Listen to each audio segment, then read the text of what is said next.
Informasi ini dikutip dari Dr. Reisa Broto Asmoro. Bagaimana 14 hari mampu menghentikan laju penularan COVID-19? Yang perlu kita ketahui, anak-anak memang senang libur sekolah 14 hari. Namun sayangnya, banyak orang yang belum memahami. Mengapa 14 hari dan untuk apa?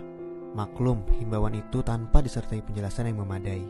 14 hari itu sangat penting dan harus disertai tindakan kepatuhan. 14 hari itu mampu menghentikan laju penularan COVID-19 dan mampu menyelamatkan ribuan orang. Bagaimana bisa? Begini, ketika seseorang kontak dengan apapun yang bisa menginfeksinya dengan COVID-19, maka harus ditunggu minimal 14 hari. Jika tidak terjadi apa-apa, maka orang itu aman. Nah, libur 14 hari itu untuk memotong rantai penularan, dan ini baru akan berhasil jika semua orang tetap tinggal di rumah masing-masing selama 14 hari itu. Kenapa harus begitu?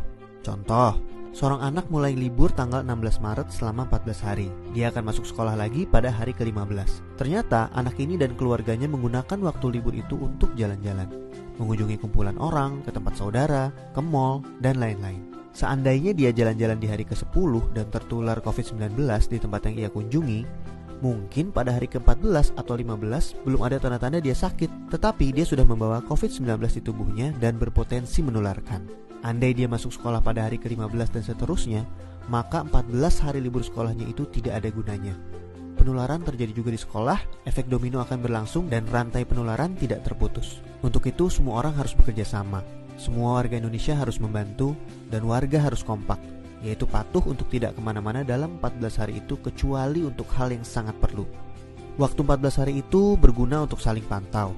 Jika ada orang yang menunjukkan gejala-gejala menderita serangan COVID-19, bisa segera ditangani dan hopefully penularannya hanya stop di dia, karena dia tidak kontak dengan orang lain dalam 14 hari itu.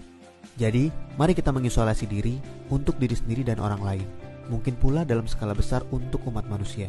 Mohon bantuannya untuk share dan jelaskan hal ini kepada orang lain, supaya semua patuh dan pemerintah terbantu untuk stop penularan COVID-19. Jika tidak, maka 14 hari libur itu percuma. 14 tahun pun tak bisa stop penularan. Semoga kondisi dunia segera pulih. Dr. Reisa Broto Asmoro.